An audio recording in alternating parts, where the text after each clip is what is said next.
Hello everyone, मैं अनमोल sir आप लोगों के लिए लेकर के आया हूँ सीबीएसई क्लास 9th बिहाइव से chapter 8 rich for the top.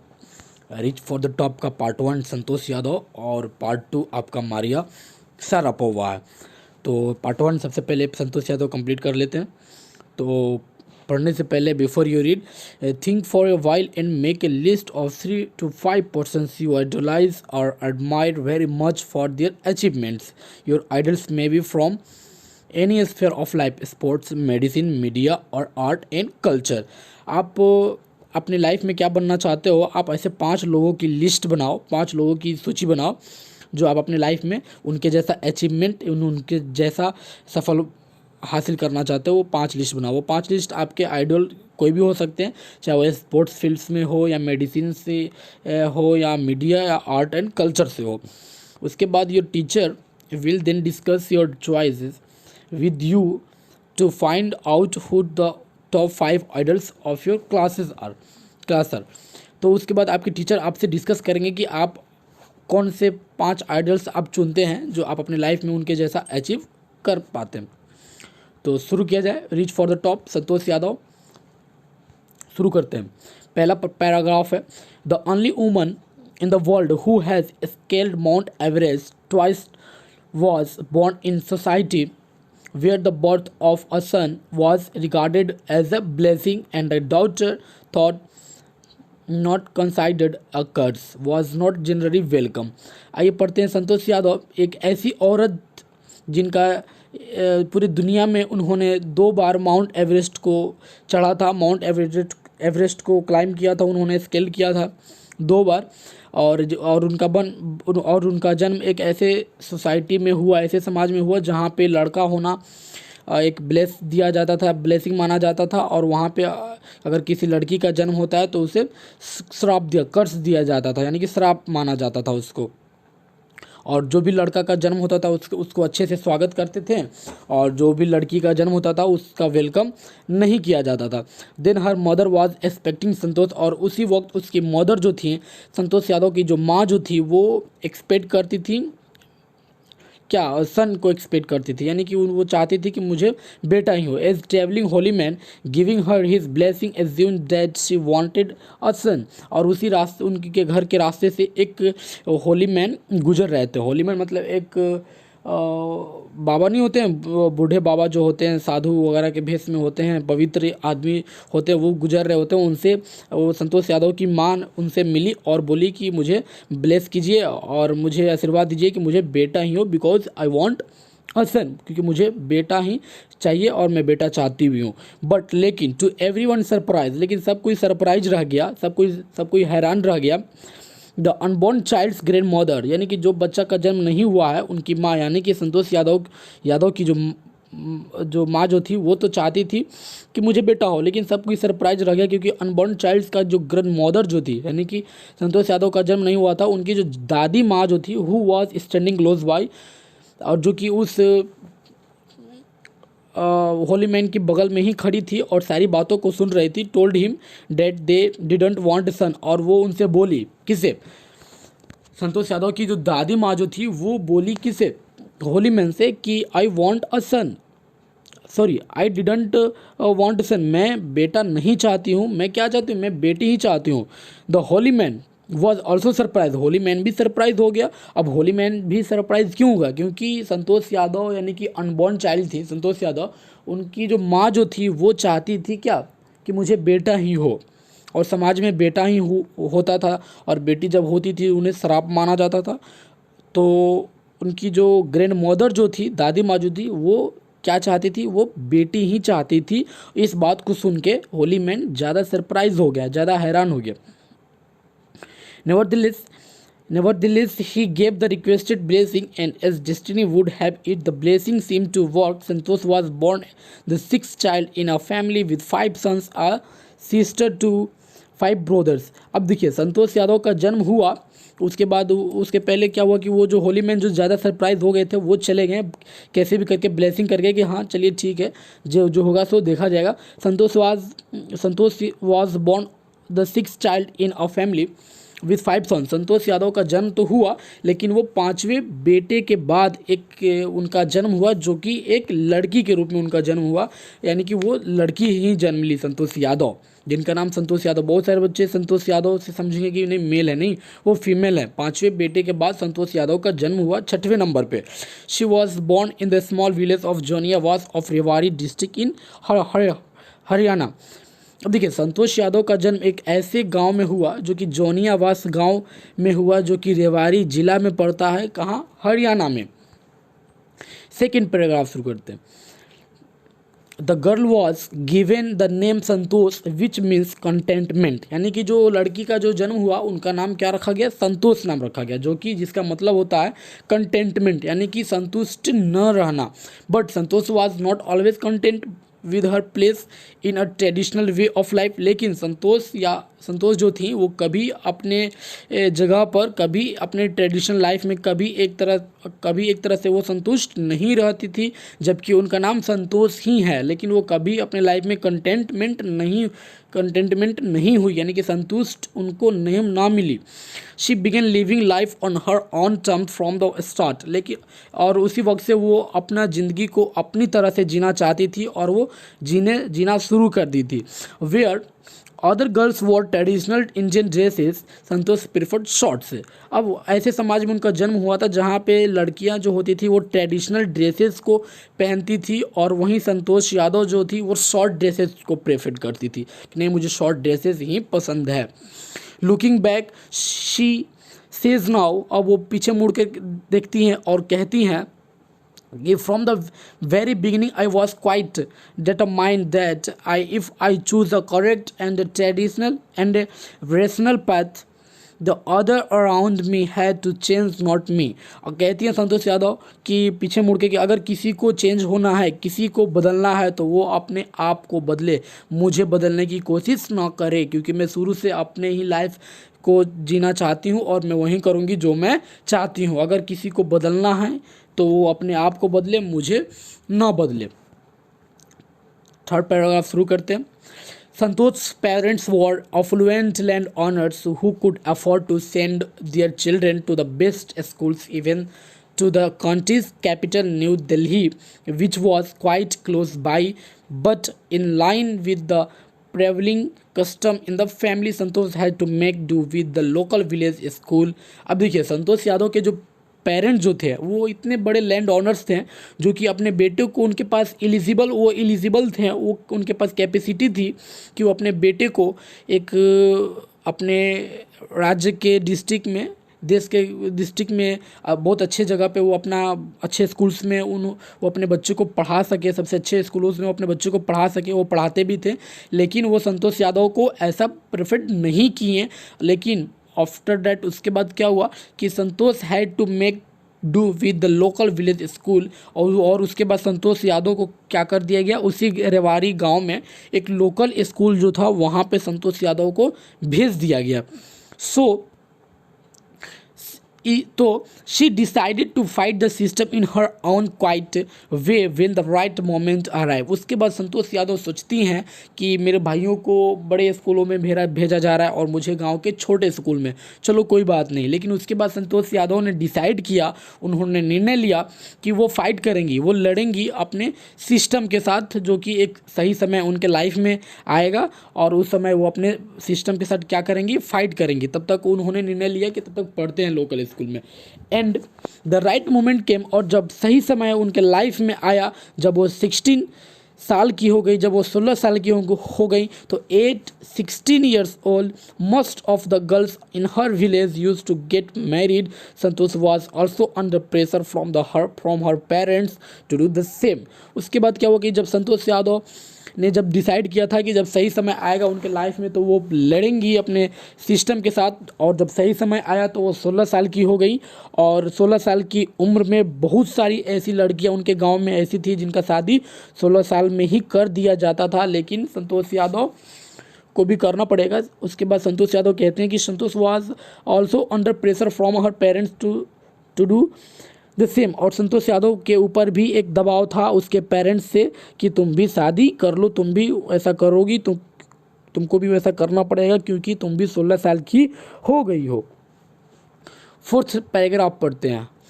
A marriage as early as that was the last thing on her mind. और वो एक अंत, मतलब उस गांव में जो भी बच्चे होते थे उस बच्चे के पेरेंट्स के दिमाग में यही भरा होता है कि जब भी कोई लड़की होती है जो वो 16 साल की होती है तो उसका शादी करके उसको विदा कर देना रहता है।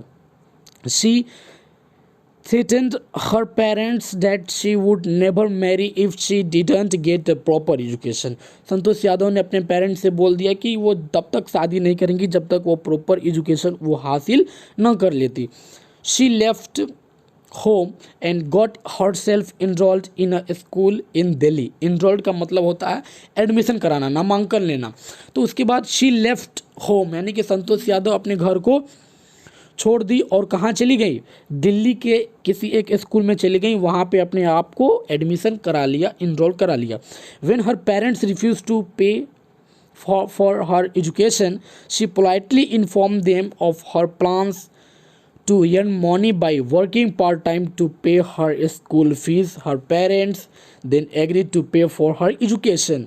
उसके बाद वो जब वो चली जाती हैं दिल्ली के एक ऐसे स्कूल में घर को छोड़ के जहाँ पे अपने आप को उस स्कूल में एडमिशन करा लेती हैं, उसके बाद अपने पेरेंट्स को इन्फॉर्म करती हैं। तो उसके पेरेंट्स क्या करते हैं, रिफ्यूज़ कर देते हैं, मना कर देते हैं उनके लिए पैसा देना, फ़ी देना, उनके शिक्षा के लिए मना कर देते हैं। तो संतोष यादव क्या करते हैं कि she politely inform them of her plans to earn money by working part time to pay her school fees. तो अपने पोलाइटली यानी कि नम्रता के साथ वो इन्फॉर्म करती हैं अपने पेरेंट्स को अपने प्लान के बारे में, अपनी योजना के बारे में बताती हैं कि अगर आप लोग मेरी फ़ी को पे नहीं कर पाएंगे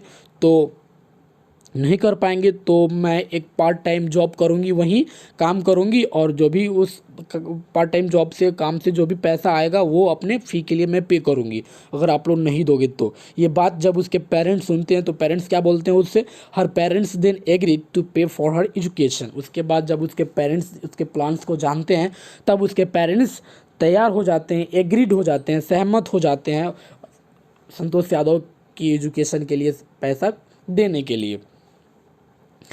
फिफ्थ पैराग्राफ है, wishing always to study a bit more and with her father slowly getting used to her urge for more education, Santosh passed the high school examination and went to Jaipur. She joined Maharani College and got a room in Kasturba Hostel. Wishing always to study, उसके parents हमेशा उसके लिए wish करते थे कि तुम अच्छे से पढ़ लो और आगे तुम चली जाओ। तो धीरे धीरे करते संतोष यादव अपना हाई स्कूल जो कि मैट्रिकुलेशन, जिसको मैट्रिक यानी 10वीं बोलते हैं, वो धीरे धीरे वो पास कर गई। और जब वो मैट्रिकुलेशन उन्होंने कंप्लीट किया तो वो कहाँ चली गई, वेंट टू जयपुर, वो जयपुर चली गई। और जयपुर जाके उन्होंने क्या ज्वाइन किया, महारानी college and got a room in Kasturba hostel. उन्होंने महारानी कॉलेज को ज्वाइन किया और उसी के बगल में एक उन्होंने कस्तूरबा हॉस्टल था, उसी हॉस्टल में उनको एक रूम मिल गई। संतोष रिमेंबर्स, उसके बाद संतोष याद करती हैं, Kasturba hostel face the Aravalli hills, यानी कस्तूरबा हॉस्टल के सामने का जो हिल जो था, पहाड़ जो थी जिसको अरावली हिल्स था, उस पर देखती हैं और याद करती हैं और सोचती हैं कि I use to watch villagers from my room. और मेरे रूम के बगल से बहुत सारे विलेजर्स जो गांव वाले जो हैं वो देखते हैं अरावली हिल्स को, going up the hill and suddenly vanishing after a while. और वो प्रत्येक दिन क्या करती हैं, वो अपने अरावली हिल्स के तरफ देखती हैं और उनको क्या दिखाई देता है कि बहुत सारे विलेजर्स, उनके गांव वाले वो क्या करते हैं, अरावली हिल्स पे जाते हैं। तो एक दिन one day I decided to check it out myself, और एक दिन संतोष यादव ने सोचा कि एक दिन उन्होंने डिसाइड किया कि क्यों नहीं अपने आप को भी जांच किया जाए कि मैं किस एलिजिबल हूँ। I found nobody except a few mountaineers. Mountaineers का मतलब ये होता है बाबू कि जो माउंटेन्स को स्किल्ड करते हैं, जो माउंटेन पे चढ़ते हैं उनको माउंटेनियर्स बोलते हैं। तो आई फाउंड यानी कि आई यहाँ पे संतोष यादव के लिए यूज हुआ है। तो मैं फाउंड करती हूँ कि nobody except a few mountaineers, I asked if I could join them, और मैं पूछती हूँ कि क्या मैं आप लोगों के बीच में ज्वाइन कर सकती हूँ। टू माई प्लीजेंट सरप्राइज, ये मेरे लिए सबसे बेहतरीन सरप्राइज होगा, शानदार सरप्राइज होगी मेरे लिए। दे आंसर्ड, वे लोग आंसर्ड दिए, बोले in the affirmative and motivated me to take to climbing. और वो पूछती हैं कि क्या मैं भी आप लोगों के बीच ज्वाइन कर सकती हूँ। तो वो लोग माउंटेनियर जो थे वो लोग क्या बोले, अफर्मेटिव में, वो सकारात्मक सोच के साथ उनको बोले, और उनको यानी कि माउंटेनियर संतोष यादव को मोटिवेट भी किए कि हाँ आप कर सकती हो, आप ज्वाइन कर सकती हो और आप बहुत अच्छा परफॉर्मेंस भी कर सकती हैं। Then there was no looking back for this determined girl young. उसके बाद वो यंग गर्ल थी संतोष यादव, तो उनको छोड़ के कोई अदर यंग गर्ल वहाँ नहीं थी संतोष यादव के अलावा। She saved money and enrolled in a course eight Uttarkashi Nehru institute of mountaineering. और शी सेव्ड यानी कि संतोष यादव ने कुछ पैसे को, कुछ मनी को सेव किया, बचाया, और उसी पैसे से अपना इनरोल यानी कि एक नया एडमिशन उन्होंने कोर्स के लिए कहाँ करा लिया, एट उत्तरकाशी के नेहरू इंस्टीट्यूट ऑफ माउंटेनियरिंग में उन्होंने अपना एडमिशन करा लिया। माई कॉलेज सेमेस्टर इन जयपुर, और जयपुर में उनका जो कॉलेज का जो सेमेस्टर जो था was to end in April, क्योंकि वो अप्रैल में ख़त्म होने वाला है, लेकिन it ended on the 19th of May, लेकिन वो ख़त्म कब होगा, 19th मई को ख़त्म होगा। And I was supposed to be in Uttarkashi on the 21st, और 19 को जब ख़त्म होगा तब मैं 21st को कहाँ चली जाऊँगी, जहाँ पे उन्होंने इनरोल कराया था Uttarkashi Nehru institute of mountaineering में, वो 21st को जाके वहाँ ज्वाइन कर लेंगी। सो इसलिए I didn't go back home, इसलिए वो अपने घर को नहीं गई।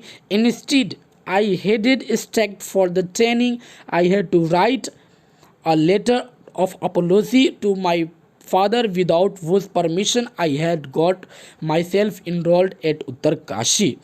तो वो ट्रेनिंग में वो काफ़ी ज़्यादा बिजी हो गई, जिसके अलावा वो अपने पिताजी के पास पत्र नहीं लिख पाई, जिसमें वो लिखना चाहती थी कि पिताजी मुझे क्षमा करें, मैं आपकी बिना अनुमति के बिना मैं अपने आप को I had got myself enrolled at Uttarkashi, क्योंकि मैं उत्तरकाशी का जो उत्तरकाशी नेहरू इंस्टीट्यूट माउंटेनियरिंग में उन्होंने इनरोल किया हुआ था बिना पिताजी के परमिशन के। तो इसी विषय के संबंध में वो पत्र भी लिखना चाहती थी, लेकिन वो लिख नहीं पाई क्योंकि वो ट्रेनिंग में बहुत ज़्यादा व्यस्त हो गए, बिजी हो गई। 7 पैराग्राफ पढ़ते हैं। Thereafter Santosh went on an expeditions every year, और संतोष यादव प्रत्येक साल अपने आप को एक्सपेडिशन करती गई, यानी कि उनके अंदर इम्प्रूवमेंट होती रही। Her climbing skill matured rapidly, also she developed a remarkable resistance to cold and the altitude, equipped with an iron will, physical endurance and an amazing mental toughness, she proved herself repeatedly। और उसके बाद क्या होता है कि अतः संतोष यादव ने प्रत्येक साल अपने आप को इम्प्रूव करती गई, और उनका जो चढ़ने का, क्लाइंबिंग करने का जो स्किल जो था वो काफ़ी ज़्यादा मैच्योर्ड हो गई थी, वो काफ़ी ज़्यादा अच्छा हो गया था, शानदार हो गया था। She developed remarkable resistance to the cold and altitude, और जो भी माउंटेनियर्स काफ़ी ज़्यादा ऊपर चढ़ते हैं तो उनको कोल्ड और एल्टीट्यूड ज़्यादा लगता है, लेकिन उन पर कोई असर नहीं होता था, कोई गर्मी, कोई ठंडी, कोई दर्द उनको नहीं होती थी, क्योंकि उनका जो फिजिकल इंडोरेंस जो था, फिजिकल जो स्ट्रेंथ जो होती है वो काफ़ी ज़्यादा उनका अमेजिंग हो गया था, काफ़ी अद्भुत हो गया था, काफ़ी बढ़िया हो गया था। और उसके फिजिकल इंडोरेंस के साथ साथ वो मेंटल टफनेस भी हो गई थी, यानी कि फिजिकल शारीरिक रूप से भी वो उनके अंदर ताकत आ चुकी थी, और मेंटल टफनेस जो होती है वो भी बहुत ज़्यादा ताकत उनमें आ गई थी। शी प्रूव्ड हरसेल्फ रैपिडली, और बारंबार वो अपने आप को प्रूफ साबित करती गई कि मैं उस काबिल हूँ, मैं बहुत आगे कर सकती हूँ। The culminations of her hard work and sincerity came in 1992, और उनका जो कठिन कार्य जो था और उनका जो पैसेंस के साथ जो कठिन कार्य जो करती थी वो एक दिन रंग लाया। सिंसेरिटी का मतलब होता है रंग लाना, वो रंग लाया 1992 में, जबकि वो फर्स्ट टाइम माउंट एवरेस्ट को क्लाइंब की थी संतोष यादव, कब, 1992 में। Just 4 years after she had shyly asked the Aravalli mountaineers if she could join them, it bravely barely 20 years of age, Santosh Yadav scaled Mount Everest, becoming the youngest woman in the world to achieve the feat. Feat मतलब होता है, ये क्या बोलते हैं, लक्ष्य जो होती है, जो नसीब जो होता है, उनका नसीब बहुत ही बेहतर था। और वो फर्स्ट टाइम उन्होंने अरावली हिल्स पे जो माउंटेनियर जो चढ़ते थे उनसे उन्होंने पूछा, तो वो बोले कि हाँ तुम कर सकती हो, और वो लोग मोटिवेट किए। अगर वो लोग मोटिवेट नहीं करते, अफर्मेटिव आंसर नहीं देते, तो आज संतोष यादव इतने ज़्यादा आगे नहीं गई होती। और 4 साल में ही उन्होंने ऐसा कर दिखाया। जब वो 20 साल की हो गई, यानी कि 1992 में संतोष यादव का एज कितना था, 20 साल, और 20 साल में वो काफ़ी फर्स्ट टाइम माउंट एवरेस्ट को क्लाइम कर गई थी। If her climbing skill, physical fitness, and mental strength impressed her seniors, her concern for others and desire to work together with them found her a special place in the hearts of fellow climbers। और संतोष यादव इतने बड़े climber हो गई थी वो, जो कि mount Everest को उन्होंने क्लाइम किया था, तो उनके जो सीनियर जो थे उनको काफ़ी अट्रैक्ट हो गई थी संतोष यादव। उनका mental toughness, physical endurance, physical fitness वगैरह बहुत उनको काफ़ी डिज़ायर, जुनून पहुंचाता था। और वो यही बोली कि अगर और उनका जो चढ़ने का जो तरीका जो था, उनका फिजिकल फिटनेस जो था, मेंटल टफनेस, जो इंड्योरेंस, जो स्ट्रेंथ जो थी, वो इम्प्रेस करती थी सीनियर को, और जुनून लाती थी कि हाँ आप भी अच्छे कर सकते हो, आप भी बहुत आगे जा सकते हो। 8 पैराग्राफ पढ़ते हैं। During the 1992 Everest mission, Santosh Yadav provided special care to a climber who lay dying at the south pole. और 1992 के दौरान उन्होंने जब माउंट एवरेस्ट को उन्होंने क्लाइम किया, तो उन्होंने प्रोवाइडेड कराई है सम केयर, कुछ मेडिसिनों को, कुछ क्लाइंबर यानी कि जो माउंटेन पे चढ़ने वाले होते हैं उनके लिए कुछ दवाई वगैरह, मेडिसिन वगैरह, कुछ केयर, यानी कि केयर करने के लिए कुछ मटेरियल्स उन्होंने मंगवाया। She was unfortunately unsuccessful in saving him. और वो अभाग्यवश वो असफलता उनको हासिल हुई कि वो एक क्लाइंबर को नहीं बचा सकी। कैसे भी करके she manage to save another climber, कैसे भी करके किसी अदर क्लाइंबर को वो बचा ली थी ठंड के मारे, लेकिन उनको नहीं बचा सकती थी। किसको? मोहन सिंह को। Who could have met with the same fate had she not shared her oxygen with him. और वो संतोष यादव अपना ऑक्सीजन उनको शेयर नहीं की, क्योंकि संतोष यादव अपना ऑक्सीजन निकाल देंगे तो वो खुद मर जाएंगी। तो वो अनफॉर्चुनेटली वो अनसक्सेस हुई। कब? जब उस मोहन सिंह को बचा नहीं पाई। और मोहन सिंह से कब मिले? 1992 के दौरान, जब वो फर्स्ट टाइम माउंट एवरेस्ट को क्लाइम कर रही थी तब। 9th पैराग्राफ पढ़ते हैं कि with in 12 months Santosh found herself a member of an Indo-Nepalese women's expeditions that invited her to join them। और इंडो-नेपालीज वुमेन जो थी वो एक्सपेडिशन की और इनवाइटेड की किसको? संतोष यादव को, कि चलिए एक बार फिर आप हम लोगों के साथ चलिए क्लाइम करने के लिए। और संतोष यादव ज्वाइन कर लेती हैं उन लोगों के बीच। किन लोगों के बीच? इंडो नेपालीज वुमेंस एक्सपेडिशन, जो कि उनको इन्वाइटेड की थी। किसको इन्वाइटेड की थी? संतोष यादव को। किसने इन्वाइट किया था? इंडो नेपालीज वुमेंस ने। She then scaled the Everest a second time. और उस वक्त वो दूसरी बार माउंट एवरेस्ट को क्लाइम कर ली थी। किसके साथ? इंडो नेपालीज वुमेन्स के साथ। This setting a record as the only woman to have scaled the Everest twice. Twice मतलब होता है 2 बार। और उसी वक्त वो पूरे भारत में, पूरे विश्व में वो अपना एक रिकॉर्ड बना ली कि एक ऐसी वुमन जो कि भारत से बिलोंग करती है और वो दूसरी बार यानी कि ट्वाइस टाइम माउंट एवरेस्ट को उन्होंने क्लाइम किया। And securing for herself and India a unique place in the annals of mountaineering। In recognition of her achievement, the Indian government bestowed upon her of the nation's top honor the Padma Shri. और भारत सरकार द्वारा उनको Padmashri award भी उनको सरकार के द्वारा दिया गया, जो कि भारत की ऐसी महिला जो 2 बार माउंट एवरेस्ट को क्लाइम की, वो हमारी संतोष यादव रही। 10th पैराग्राफ पढ़ते हैं। Describing her feelings when she was literally on the top of the world, Santosh has said। और जब वो पूरे विश्व में सबसे 1 नंबर पे अपने आप को पहुंचा दी थी, तो संतोष यादव ने कहा कि इट टुक सम टाइम्स, कुछ समय लगता है, मेहनत करते हैं लक्ष्य पाने के लिए, कुछ समय लगता है, for the enrolment of the moment of sinking. Then I unfold the Indian tricolour and held it aloft on the roof of the world. कुछ समय लगता है, उसके बाद अगर आपको सफलता मिल जाएगी तो आप बहुत आगे जा सकते हो। और संतोष यादव को गर्व हुआ कि वो इंडियन ट्रिकलर यानी भारत का जो तिरंगा जो है वो सबसे ऊपर लहरा रहा था। किसके? भारत के सबसे ऊपर, विश्व के सबसे ऊपर भारत का झंडा लहरा रहा था, तो उन्हें बहुत ज़्यादा गर्व हुआ। The feeling is indescribable. और जो फीलिंग जो होती है वो इंडिस्क्राइबल जो होती है, यानी कि वर्णन करने के लायक ना होती है, क्योंकि वो फीलिंग बहुत ज़्यादा प्राउडली होती है। The Indian flag was flying on the top of the world. और भारत का झंडा जो था वो फ्लाइंग कर रहा था पूरे विश्व के सबसे एक नंबर टॉप पे। It was truly a spiritual moment. और ये बहुत ही सत्य रूप से ये बौद्धिक विकास और बौद्धिक पल था उस वक्त संतोष यादव के लाइफ में। I felt proud as an Indian. और आखिर में एक बार फिर संतोष यादव कहती हैं कि आई फेल्ट, मैंने महसूस किया, मुझे इंडियन होने का, मुझे भारतीय होने का गर्व है अपने आप पर।